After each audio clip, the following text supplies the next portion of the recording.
সুপ্রিয় দর্শকবৃন্দ, আজ আমরা জানব লিভারপুল ও পর্তুগালের জনপ্রিয় ফরওয়ার্ড দিয়েগো জোতা ও তার ভাইয়ের ট্র্যাজিক দুর্ঘটনার গল্প।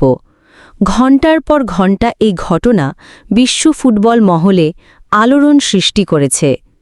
দুর্ঘটনার সময় ও স্থান।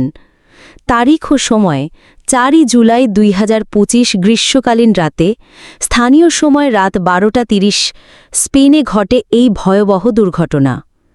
স্থান: উত্তর-পশ্চিম স্পেনের জামোরা প্রদেশের A52 মাইওর ওয়ে সেরানাডিল্লা অঞ্চলে।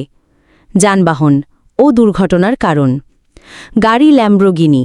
দুর্ঘটনার কারণ: তার টায়ার ব্লো অর্থাৎ ফেটে যাওয়া হওয়ায় গাড়ি নিয়ন্ত্রণ হারিয়ে রাস্তা ছাড়িয়ে চলে যায় এবং আগুনে লিপ্ত হয়ে যায়।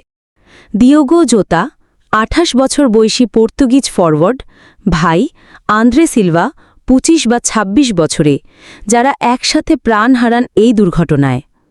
পরবর্তী পদক্ষেপ ও মেডিকেল পরিদর্শন। দুর্ঘটনার পর স্প্যানিশ সিনিয়র কর্তৃপক্ষ ও পুলিশের তদন্ত শুরু হয়। শুরু শোনা যায় তার ব্লো টায়ারের কারণে নিয়ন্ত্রণে আসা ভারী বিপর্যয় ঘটেছিল।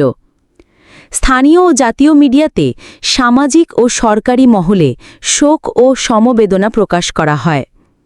লিভারপুল, পর্তুগালের সরকার ও খেলোয়াড়দের প্রতিক্রিয়া।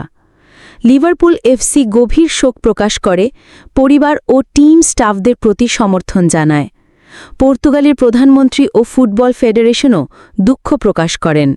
দীর্ঘ বন্ধু ও সতীর্থ যেমন জুর্গেন ক্লপ, ক্যারেঘর, রোনাল্ডো সহ বিশ্বসেরা অনেকেই শোকবার্তা দেন। africa.espn.com+3 reuters.com+3 apnews.com থেকে। আসলে এটি একটি ফুটবল বিশ্বে একটি বড় শোকের সংবাদ।